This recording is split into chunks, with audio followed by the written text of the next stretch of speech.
Hi everyone, welcome back. Today we are going to be taking a look at ancient rock art. Now most of you are already familiar with cave paintings, which were made using crushed red ochre. So today we're going to look at something a little bit different, mostly focusing on rock art that is outdoors, as well as what we call petroglyphs. So a petroglyph is an image made by removing part of a rock's surface. In some parts of the world we call this engraving. Petroglyphs are mostly known as being on the African continent because there's such a huge variety of different petroglyphs there.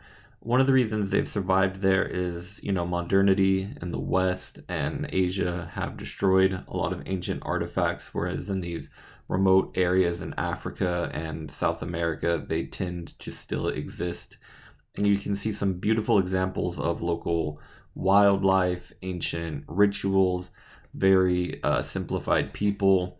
Some people even think these petroglyphs are examples of ancient aliens and all types of mystical belief systems. A really great example of petroglyphs in a place we might not associate this type of art with is the rock carvings of Tanum. These carvings are found in Sweden and they date back to the Scandinavian Bronze Age.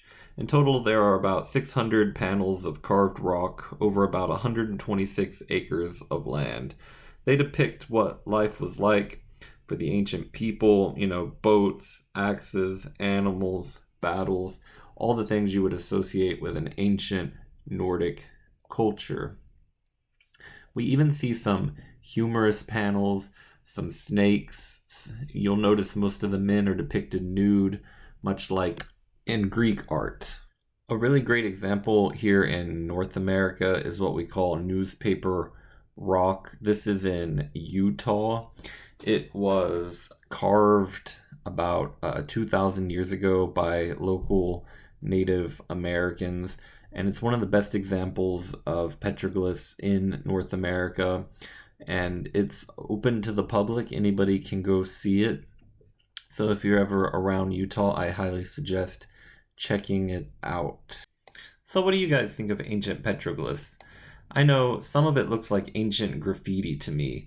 Reminds me of when someone has a pen and they're sitting and they're bored, so they doodle all over their wall, or when you go to high school and you sit down at the desk and it has the carvings of the names of every single person who ever sat at that desk since 2003 on it. Petroglyphs in a lot of ways were a way of people saying, look, we're here, we hunt here, this is what we believe. Probably also marked territories. When you got to maybe say the Swedish carvings in Tanum and you saw those there, you thought, whoa, there's a culture here, they've got boats, they got axes, maybe I should stay away. Of course, a lot of them also are designed in areas to where they interplay with the stars, which seems to be a reoccurring theme in ancient art, which of course has relation to the pyramids and Stonehenge, all of that. I hope you enjoyed this brief lecture on petroglyphs, and I hope you enjoy the assignment below. I'll see you guys next Monday.